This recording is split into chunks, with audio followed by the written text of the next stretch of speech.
What's good, my lidi, tady Matthew a vítám vás u dnešního videa. Nebudeme jezdit, dneska se společně podíváme na nějaké novinky ze světa scooteringu, ať už ze světa nebo z české scény. Dneska to bude trošičku jiný typ videa, než na který jste u mě na kanále zvyklí. Doufám, že se ti ten typ videa bude líbit. Pokud jo, nezapomeň mi to napsat do komentářů. Nahoď mi tam rovnou nějaký ten lajčík, nějaký ten odběr, ať ti neunikne nějaký další video a my se můžeme jít vrhnout rovnou na to. OK, takže my jsme se přesunuli už tady na Instagram.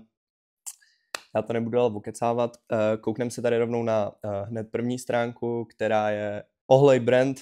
Určitě všichni, kdo jezdíte na koloběžce, tak to určitě znáte. Kdo to neznáte, doporučuji vám to začít sledovat. A to z důvodu, že Ohlej brand je jedna z značek, by se dalo říct. Prostě Instagramový účet, který postuje různý giveawaye, best triky, světové triky, obecně co se tak jako děje, jaký triky padly kolem světa. A právě na Ohlej brandu si můžete všimnout, že teďkon se vrací krásně Ohlej Trick of the Year o $10,000 v keši. Jak můžete vidět, mají tady krásný video udělaný z triků, který padly do téhle doby, od nějakého začátku, kdy se Trick of the Year začal dělat. Ten rok je to ve spolupráci s firmou Jarritos, měly by to být drinky, doufám, že jsem Jarritos teda přečetl správně, že se to čte Jarritos. A co si k tomu řekneme? No, Trick of the Year znamená trik tohodle z toho roku, který padnul teda od ledna do prosince tohodle z toho roku.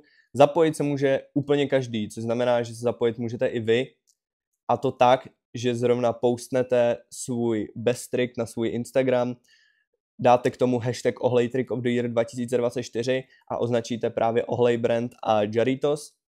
A tím se vlastně zapojujete do takového slosování, kdy když vás vyberou, tak vás postnou na svůj profil společně s nějakýma dalšíma jezdcema a probíhá to formou hlasování diváků. Tímž pádem váš klip se může objevit na stránce Ohlej brandu.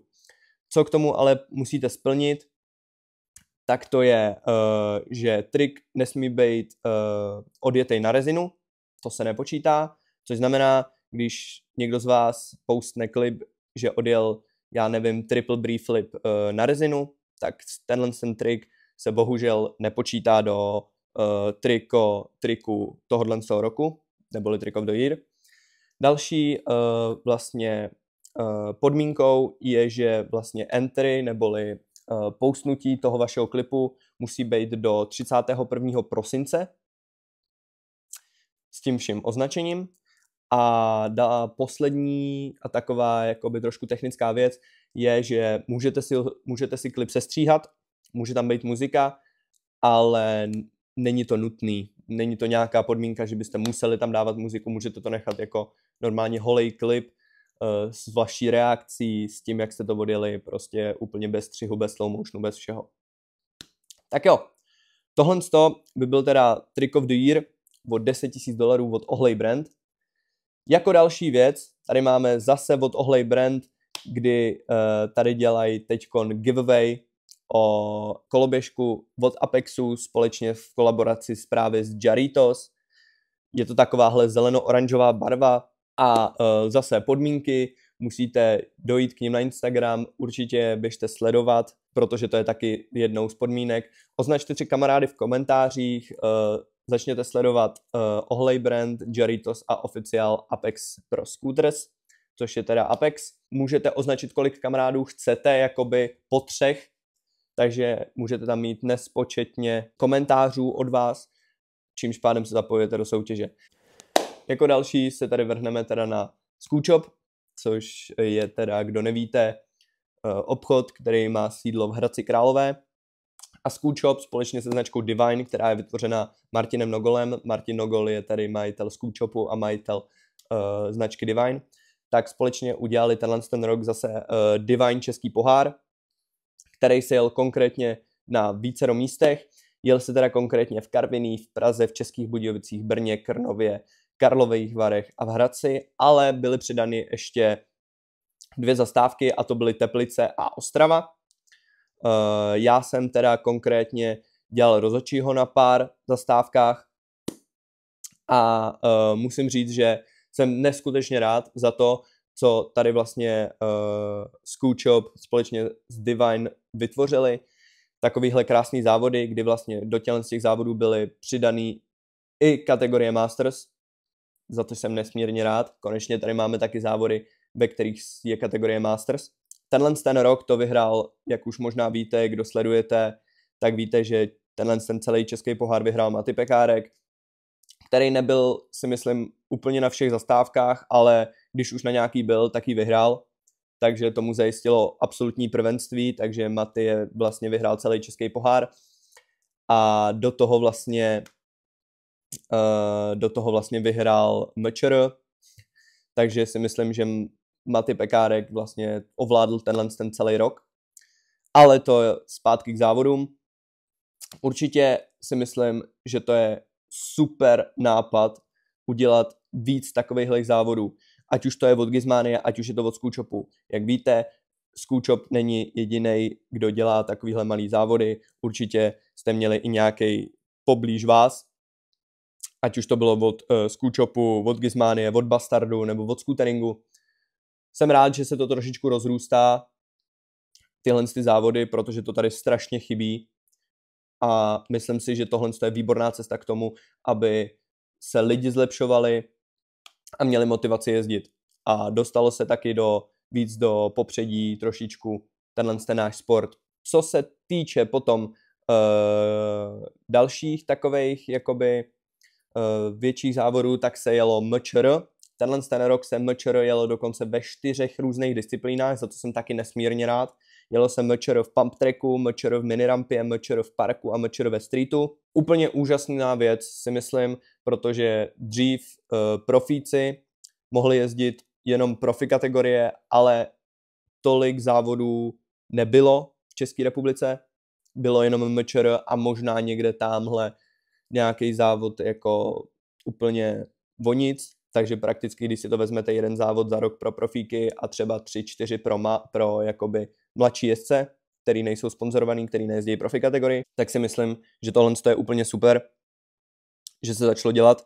Doufám, že to bude pokračovat i v příštích letech, protože dřív jsme museli, jak už víte, jezdit třeba i do zahraničí na to, aby jsme si mohli zajet nějaký závody jakožto profíci, ať už to byl od Chile nějaký scooter die contest, nebo jsme byli minulý rok s Matym, s Péťou Částkou, s Ondrou Růžičkou a s Viktorem Daňkem jsme byli v Dánsku na Nordic Championship, kam bych se určitě ten rok chtěl zase podívat. Nordic Championship je prostě takový mistrovství těch severských zemí, kde můžete vlastně soutěžit vy, když tam přijedete, ale funguje to stejně jako MČR.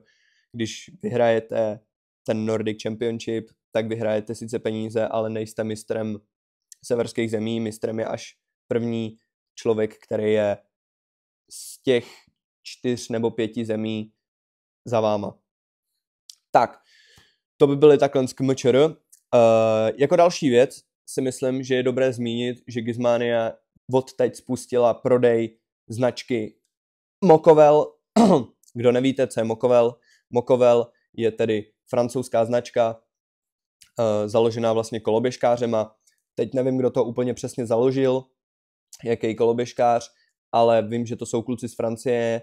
Jak vidíte, Mokovel, značka úplně super, převážně prostě vytvořená pro koloběžkáře. Hodně lidí už tuhle značku kupuje. Já si taky plánuju koupit nějaký kousek do svého šatníku. Doufám teda, že se značka bude dál takhle rozvíjet, jak se rozvíjí teď, a že to dostane na světovou scénu. Tak, to by bylo ale k Mokovelu. A vy Mokovel už můžete kupovat na stránkách Gizmanie. Jak vidíte, už tady mají nějaký základní kousky, ať už jsou to tady čepice, ať už jsou to tady nějaký mikiny. Myslím si, že budou doskladňovat další nějaký věci. A to by bylo úplně fajn, protože objednávat to z Francie se asi moc z vás nechce. Co se týče dalších takových zajímavých věcí, za chvíli se nám uskuteční Scoot or Die contest, který bude v Německu, ve skateparku Wicked Woods. Koná ho teda Chili Pro Scooters, můj sponzor, určitě běžte sledovat. A pojede se to teda ve Wicked Woods, pojede se to tady 11. a 12. což znamená, že se to jede teda příští týden od té doby, což natáčím tohle video, možná už se to jede v době potom, co jsem vydal tohle video, ale to nevadí, budu se snažit to sestříhat co nejrychleji, abyste měli ty novinky co nejdřív. A určitě, pokud se vám tyhle videa líbí, nezapomeňte mi tady hodit like, zapnout si odběr a zvoneček, ať vám neunikne žádný další video. A napište mi do komentářů, jestli se vám ten typ videí líbí, jestli bude tam dostatečně velký ohlas na to, tak si myslím, že bychom novinky mohli dělat takhle třeba každý měsíc, co se za ten měsíc událo v koloběžkářském světě, ať už je to ve světě, ať už je to v Česku. Určitě mi dávejte zpětnou vazbu, protože ta je nejdůležitější. Podle toho taky budu tvořit a doufám, že se vám moje tvorba bude líbit. Pokud určitě jste neviděli ještě nějaký jako další video, tak se běžte kouknout ke mně na profil, máte to tam, do popisku vám sem hodím můj Instagram. Jak už jsem říkal, Scoot or Die contest 11. a 12. září, což znamená příští týden. Na Instagramovém profilu, čili Scooters Global, máte nějaký všeobecné věci, co se týče, kdo bude porotit. Potom tady Master of Ceremony, což znamená speaker, bude Dustin Weasel, náš manažer, náš úžasný manažer. Shoutout to Dustin Weasel. Prize money je tady teda 2000 euro, což znamená, je to nějakých přepočtů kolem 50 000 korun. Tady vidíte nějaký registrace, což znamená, pojede se to i společně s Juniors Cupem, což znamená celý víkend. 11. si myslím jede Juniors Cup a 12. se jede Scoot or Die, což znamená, že 11.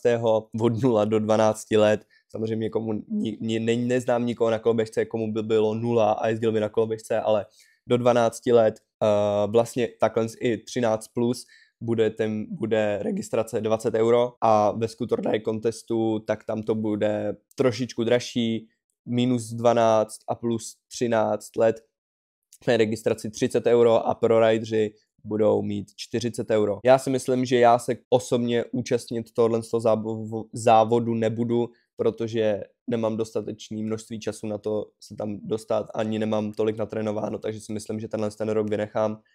I z minulý zkušenosti, kdy se mi vlastně ve Wuppertalu stalo to, že jsem si rozsek obočí a ukradli mi všechny věci v jeden den. Strávil jsem 5 hodin v nemocnici, plně naštvaný z toho, že mi ukradli vlastně moji taštičku se všema věcma, jediný, co mi zbylo, tak byl telefon. Jinak peněženka, klíče od bytu, Airpody, všechny karty, všechno to mi ukradli, takže jsem to musel dělat znova. Takže já na tohle, na Wicked Woods nemám moc dobrý vzpomínky, ale to neznamená, že se tam nikdy nepojedu podívat. A já si myslím, že poslední zmiňovanou stránkou, kterou by bylo trošičku nutný zmínit, tak je můj Instagram. Tady na závěr tohohle z toho videa. Určitě mi tam běžte dát follow, určitě si můžete jít podívat na můj poslední reel, kdy jsem si zase po dlouhý době odjel backflip 360 ve svém lokálním skateparku na Gutovce. OK, já ti děkuju, že jsi dokoukal video až sem. Určitě mi nezapomeň dát odběr a zapnout si zvoneček, ať ti neunikne žádný další video. Nahoď mi like na tohle video, ať je to prostě vyhypovaný. Napiš mi dolů do komentářů, jestli se ti ten typ videí líbí. Nazval bych to takovým News from Streets a doufám, že se vám to bude líbit, tahle moje tvorba. Určitě nabíhej na můj Instagram Matthew_Peťu, který dám určitě do popisku, stejně tak jako dám do popisku Instagramy mých sponzorů, ať už to je Chili, Scooters Global, ať už to je Scoot Shop, ať už to je VSA. A já doufám, že se uvidíme u dalšího videa. Mějte se hezky, jezděte a užívejte. Čau.